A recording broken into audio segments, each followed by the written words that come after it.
I found these two iron table bases by the side of the road. I find stuff like this all the time. Things break and people don't know what to do with them or how to fix them. Most likely, these two bases probably had glass tabletops that broke. So I thought since it's summer, I want some nice outdoor tables, and I thought I'd use pallet wood to make new tabletops for them. First step is I have to break down the pallets and pull out all of these tetanus spikes. You might also call them nails. They're a pain to get out, but it's a necessary step in making sure they're able to use some of this recycled lumber. And there's all the rusty nails. Now, even though I pulled out all the nails I can see, I want to do one final check before I run this through my planer, and I'm using a magnetic wand to run it over the top to make sure that I didn't leave any metal behind. Now that all that's clear, I could go ahead and run it through my planer. Because this is old pallet wood that's actually been sitting out in the sun for quite a while, actually I think I've had it out there for almost a year. It almost kind of smells damp, like the wood at an old Disney ride. I'm just making sure I go through each one to give it a fairly level surface that'll be used for the tabletop. I know it's not going to be perfect, but that should eliminate any blatant splinters that somebody could get when running their hand over the wood. Now, because I'm going to be using this as a tabletop, I'm going to be gluing it together. I want to make sure that the edges are jointed pretty straight. That way when I glue it up, there's no gaps in between the boards. Now everything's jointed up. I really don't have any gaps in between, and I'm ready to start gluing up these pieces. Before I start the glue up, I want to make sure that I mark a center line on every one of the boards. That way if anything gets shifted, I'm able to bring it back right in line with where I wanted it before. And I'm just going to use a T-square here that slides right up against the edge of the board in order to get a straight line all the way down the center. Now that I have my line, I have all the boards positioned the way I want, I could go ahead and start gluing up the boards. And no, that is not yellow mustard, that is wood glue that I keep in that container. I don't think that goes very well on hot dogs. I'm going to glue this up in sections. It's just easier for the clamps that I have. I'm going to glue up about 3 or 4 boards at a time with my trigger clamps.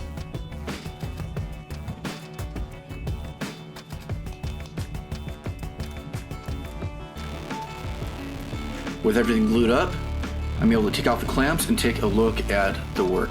Now, the boards didn't end up perfect. There's some gaps in some of the boards cupped to the middle, but I'll be fixing that later on with a little bit of sanding. Next, I need to mark the center point on the board that's going to be the anchor for where I'm going to be drawing my circle. I'm going to have a circle tabletop here that's going to match the table base. And unfortunately, I didn't have as much pallet wood as I thought for this base, so it's actually just going to come even with the edge of the iron table. Now here's an old trick. Mark a center point on a board, wrap a pen or something in a string around, and you could trace it around for a pretty close to a perfect circle, at least semi-perfect in my case here. But it's really just acting as a reference line so I know the circumference and diameter is of my circle.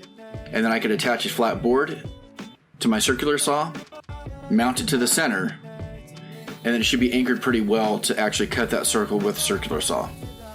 Now I've seen this done several times, and it looks pretty easy in all the videos I've seen, but in practice it was a lot more difficult and I'm not sure why.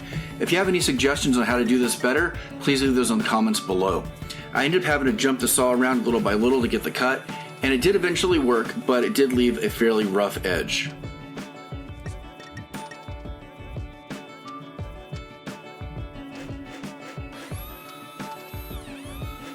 Now just a little bit of work with my power sander here to knock down some of the really high spots. Like I said, it's going to be a very rustic look. It's not going to be perfect, but the sanding does a great job in leveling things out to make it at least pleasant to the touch. Now just finishing up with some dark stain here, and it's just about ready to go.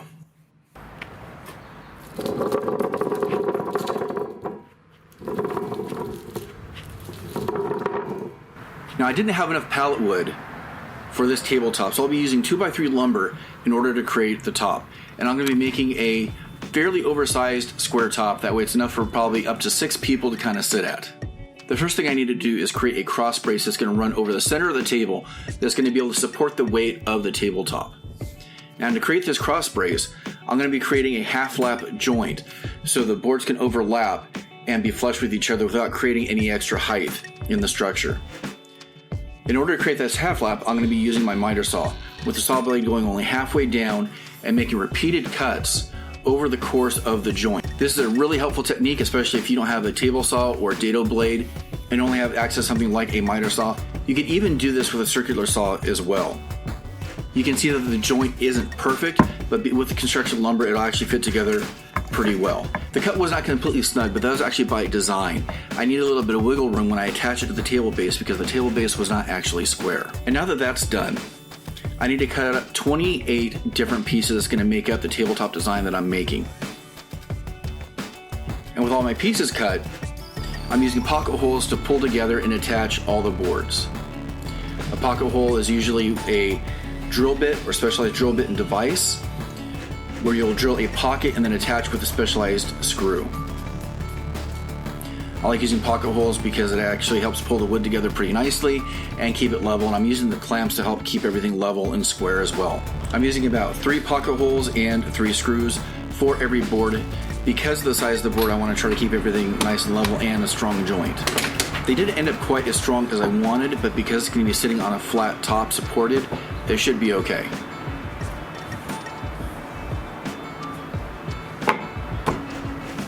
And now test fitting. There's going to be 4 of these panels in total, and they're going to be alternating in direction. And now that I have this one done and it looks okay, I'm going to go ahead and start the next 3.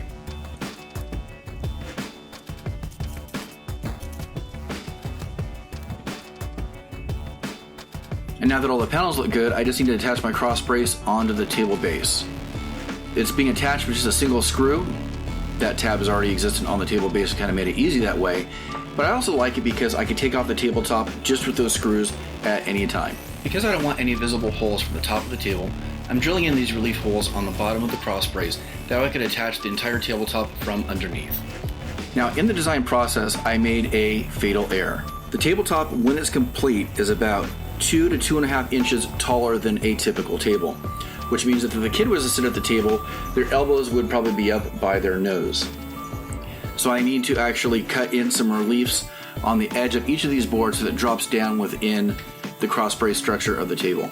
And I'm just doing that really quickly on the table saw, and I'm eliminating about 1.5 inches on the edge of each board. I also had to cut a couple of specialized pieces that will fit in the corner of each of those sections on the table. And now that all of that is fixed, I'm going to go ahead and reassemble the tabletop since I had to pull it all apart. This time I'm going to be using glue along with the pocket hole screws for some added strength. Tabletop's all done. You can see the alternating pattern, and it looks pretty good. With all that done, the only thing I have left to do now before finishing is to attach the trim. And that will help to cover up all that end grain and those gaps on the sides that you see where it attached to the table base. Flipping it over allows me to push against the concrete floor on my patio and hopefully have a little bit of a more level surface to push down on and attach the trim. I'm just using the same 2x3 to turn on its end with 45-degree miters to act as the trim.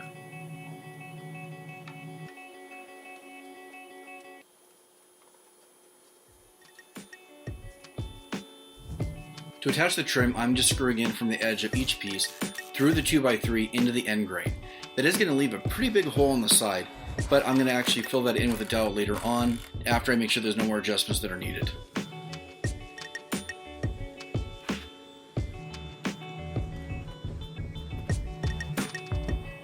The construction of the table is complete.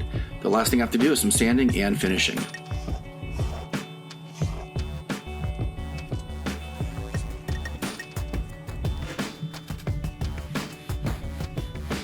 There are a couple high spots when the wood shifted. I just have to sand around some of the corners. My whole goal for this is to make sure there's no sharp edges and anybody can run their hand over the table without it getting nicked on a splinter or one of the sharp edges of the boards. And a couple of minutes with the random orbit sander and everything is pretty smooth to the touch.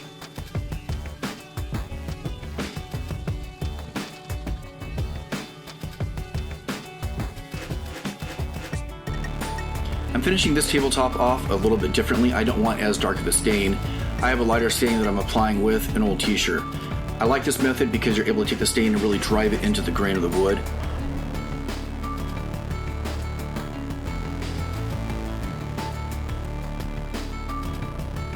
I'm going to be using about 3 to 4 coats of polyacrylic, sanding lightly in between each coat.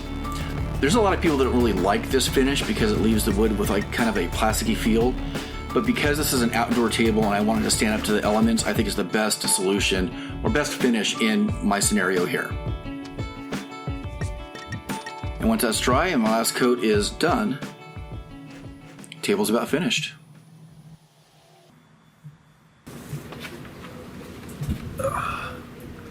I'm glad that's done. Came out pretty good.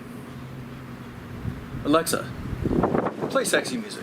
Now playing sexy music. Stud. Even though the tables didn't come out the way I originally planned, I am happy with the final result. The picnic style table has that alternating pattern that I really like, and it's large enough to fit roughly about 6 adults. It has a durable enough finish to last outside for several seasons.